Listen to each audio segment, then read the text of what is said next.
রেশমি সুধাকে বলে, জানো বৌদি ভাই, আজ তোমার জন্য আমি নিজে প্রতিষ্ঠিত হয়েছি। আমার জীবনটা এত সুন্দর হয়ে উঠেছে। জ্যোৎস্না বলে, অনেকদিন পরে আমরা সবাই আবার এক হয়েছি, তাই আমরা আজ খুব সেলিব্রেট করব, খুব আনন্দ করব। এরই মধ্যে সুধা বলে, সবাই যখন এক হয়েছি তাহলে আমি একটা কথা বলি, আমি আজ তরিকে নিয়ে ফিরে যাচ্ছি। আমি প্রীতমবাবুকে বলেছিলাম আমাদের নিয়ে যেতে, কিন্তু উনি এখনও কেন আসছে না সেটা বুঝতে পারছি না। এদিকে এই কথা শুনে তেজ সহ বাড়ির সকলে অবাক হয়ে যায়। ঠাম্মি বলে, না না, তুমি কোথাও যাবে না। তেজ দাদু ভাই, কী হলো, তুমি চুপ করে আছো কেন? ওরা চলে যাবে বলছে, তুমি ওদের আটকাবে না? তখনই তেজ আগের কথাগুলো মনে করতে থাকে, প্রীতমের সাথে সুধার কথা, তার সাথে কিভাবে তাদের বাড়িটাকে বাঁচিয়েছিল স্বার্থ থেকে, এগুলো সব মনে করতে থাকে। এদিকে তখন ইসিকা ঠাম্মিকে বলে, ঠাম্মি তুমি তেজকে এইভাবে জোর করছো কেন? তেজ তো আমাকে বলেছিল যে ও রুক্মিণীর সাথে থাকতে পারছে না, তাই রুক্মিণী যখন নিজের সিদ্ধান্ত জানিয়েছে যে ও চলে যাবে, তাহলে আমার মনে হয় ওকে যেতে দেওয়া উচিত।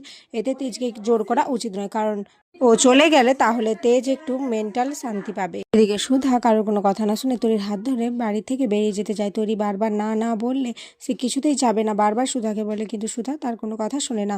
সবাই মিলে সুধাকে আটকানোর চেষ্টা করে। এরপর সুধা যেই বেরোতে যাবে তখনই সুধার মাথা ঘুরে ওখানেই পড়ে যায়। এরপর সবাই ছুটে যায়। তেজ সুধা সুধা বলে চিৎকার করে ওঠে, কিন্তু সুধা সেন্সলেস হয়ে পড়ে থাকে, কোনো সাড়া শব্দ করে না। এরপর তেজ সুধাকে ডক্টর হসপিটালে ভর্তি করে। এরপর নার্স তেজকে জানায় যে শরীরে বিষক্রিয়া ঘটেছে আর অবস্থা খুবই ক্রিটিক্যাল। এরই মধ্যে ওখানে ইসিকা চলে আসে। ইসিকা এসে তেজকে বলে, তেজ তুমি এখানে কি করছো? চলো খাওয়া দাওয়া করবে, চলো। তুমি খাওনি কেন এখনো? আর তাছাড়া ওকে নিয়ে এত চিন্তা করছো কেন? ওর চিন্তা করার জন্য যে প্রীতমবাবু রয়েছেন। তখন তেজ বলে, দেখো, উনি এখন আমার রেসপন্সিবিলিটি, উনি আমাদের জন্য অনেক কিছু করেছে, আর ওনাকে হসপিটালে আমি নিয়ে এসেছি, তাই যতক্ষণ না পর্যন্ত উনি সুস্থ হয়ে উঠছেন আমি কোথাও যাব না। তখন ইসিকা বলে, দেখো তেজ, তুমি কিন্তু একটু বেশিই বাড়াবাড়ি করছো, আর ওইটুকু বিষে কি কে মারা যেতে পারে বলো? এদিকে তেজ ইসিকাকে বলে, এ কি বিষ? তুমি কিভাবে জানলে বিষের কথা? এ কথা তো আমি তোমাকে বলি না, তুমি তো এখনই এই হসপিটালে এলে। তুমি কি কিছু করেছো ইসিকা? ইসিকা কথা ঘোরানোর চেষ্টা করে। তেজ বলে, না ইসিকা, তুমি কিন্তু কোনো কথা ঘোরাবে না, তুমি বলো তুমি মেশাওনি তো বিষটা। ইসিকা তখন বলে, হ্যাঁ তেজ, আমি মিশিয়েছি, কারণ তুমি তো নিজে বলেছিলে যে তুমি রুক্মিণী থেকে ছাড়া পেতে চাও, ওর থেকে মুক্তি পেতে চাও, তাই আমি এই কাজটা করেছি, এতে ভুলটা কোথায়? আর শোনো, পুলিশ কেস নিয়ে ভাবতে হবে না, ও সমস্ত কিছু আমার বাপই হ্যান্ডেল করে নেবে। এদিকে তেজের মাথা গরম হয়ে যায় এটা শুনে। তেজ বলে, এটা তুমি কি করলে ইসিকা, কি করলে? আমি কোথায় কি বলেছি না বুঝে আমার মাথা ঠিক ছিল না, তোমার তো মাথা ঠিক ছিল, তুমি তুমি এত বড় একটা ব্লাইন্ডার কি করে করলে? কেন করলে তুমি বুঝতে পারছো না? আমি ওই বাচ্চা মেয়েটাকে কিভাবে মুখ দেখাবো যদি ওর মায়ের কিছু হয়ে যায়? তখন ইসিকা বলছে, দেখো তেজ, তুমি কিন্তু একটু বেশি হাই পাওয়ার হয়ে যাচ্ছ। তেজ বলছে, হাই পাওয়ার? তুমি তুমি এত বড় একটা ক্ষতি করতে পারলে ওই মেয়েটার? এর মধ্যে ওখানে ডক্টর চলে আসে। ডক্টর এসে বলে, পেশেন্টের হাজব্যান্ডকে আছে? তেজ তখন বলে, আমি ওর হাজব্যান্ড। তখন ইসিকা তেজকে টেনে নিয়ে আসে আর বলে, না ম্যাম, ওর হাজব্যান্ড না, ওকে আমরা চিনি না। তখনই তেজ ইসিকাকে বলে, দেখো তুমি কিন্তু বাড়াবাড়ি করছো, আমার মাথা গরম করিও না, যেটা বলছি আমাকে করতে দাও। এরপর ইসিকা ওখান থেকে বেরিয়ে যায়। এদিকে ডক্টর ম্যাম তেজকে বলে যে সুধার অবস্থা খুব একটা ভালো নেই, বিষটা সারা শরীরে ছড়িয়ে পড়েছে, তাই এখনই কিছু জানানো যাবে না যে কেমন আছে সুধা। সুধার কেবিনে ঢুকে সুধার কাছে ক্ষমা চায়, বলে, আমি সরি সুধা, আমি জানি আমার জন্য, আমার ভুলের জন্য আজ তোমার এই অবস্থা। এরই মধ্যে ওখানে তরি, সমুদ্র আর ঝিনুক চলে আসে। তরি কান্না করতে করতে সুধাকে ডাকতে থাকে, বলে, মাম্মাম, মাম্মাম তুমি কথা বলছো না কেন? কেন তুমি শুয়েছো? মাম্মাম তোমার কি হয়েছে বলো না আমায়। তেজ বলে, একে এখানে কেন নিয়ে এসেছিস? তখন ঝিনুক বলে, কিছু করা ছিল না, তরি এত কান্না করছিল আর ও আসার জন্য এত বায়না ধরছিল, তাই ওকে নিয়ে আসতে বাধ্য হয়েছি। সমুদ্র, তেজ, ঝিনুক সবাই মিলে তরিকে বোঝাতে থাকে। তরি বলে, বাবা, আমার মায়ের কিছু হবে না তো? তেজ বলে, না মাম্মাম, আমি তোমার মায়ের কিছু হতে দেব না।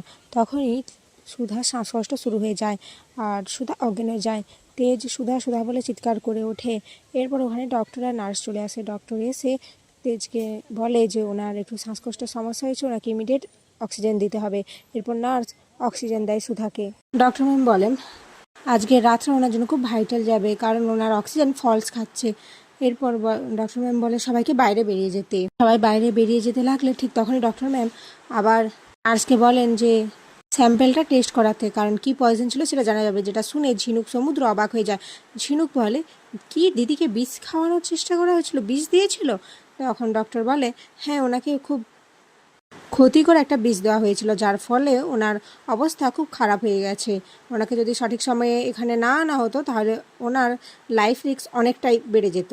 সব শুনে ঝিনুকের মনে পড়ে যায় যে ইসিকা সুধাকে একটা শরবত দিয়েছিল। ঝিনুক বলে, তার মানে ইসিকাই আমার দিদিকে বিষ দিয়েছে। অপরদিকে বাড়িতে সবাই মিলে গজাননের কাছে সুধার জন্য প্রার্থনা করতে থাকে। জ্যোৎস্না রেশমিকে বলে তেজের থেকে সুধার খবর নেওয়ার কথা। এদিকে তরিতা সকলকে জানায় যে সুধার পেটে বিষ পাওয়া গেছে, যেটা শুনে সবাই অবাক হয়ে যায়। তখনই ওখানে মেজকা চলে আসে। মেজকা এসে এই সমস্ত কিছু শুনে বলে, বিষের কথাটা তো জানাজানি হয়ে গেল, এবার যদি ইসিকা কিছু একটা মুখ ফসকে বলে ফেলে তাহলে আমার খেলাটা শেষ হয়ে যাবে। অপরদিকে তেজ তরিকে খাওয়ানোর চেষ্টা করে। তরি বলে, না আমি খাবো না, আমি মামামের জন্য খুব কষ্ট পাচ্ছি, মামাম তো আমাকে নিজে এসে খাইয়ে দিচ্ছে না। জানো তো বাবা, মামাম না তোমাকে খুব ভালোবাসে, আমার থেকেও ভালোবাসে। তেজ বলে, তোমাকে এসব কে বলেছে তরি? তরি বলে, আমাকে মামাম বলেছে। তোমার আর মামামের প্রথম দেখা তো হয়েছিল ট্রেনে, তুমি খুব ফাইট করেছিলে। তখন তেজ এসব শুনে অবাক হয়ে যায়, কারণ এসব কারোর জানার কথা ছিল না। এরপর তেজ বলে, আচ্ছা তোমার মামাম আর কি বলেছে, আর তোমাকে তুমি সত্যি বলছো? তখন তরি বলে, হ্যাঁ, না হলে আমি এভাবে জানবো কি করে বলো। এরপর তরি এক এক ঘটনা বলতে থাকে সবার ব্যাপারে, যেগুলো সুধা তরিকে বলেছিল। সব শুনে তেজ মনে মনে ভাবতে থাকে, তার মানে কি আমারই ভুল হয়েছে, আমি আমার সুধাকে চিনতে পারিনি। এরপর তরি বলে, গনু দাদা, আমার মামামকে তুমি ঠিক করে দাও না গো, আমার মামাম খুব কষ্ট পাচ্ছে। তেজ বলে, তুমি গুড গার্ল হয়ে থাকো, তাহলে তোমার মামাম ঠিক হয়ে যাবে। এবার তুমি এই খাবারটা খেয়ে নাও, তুমি যদি না খাও তাহলে কিন্তু আমিও খাবো না।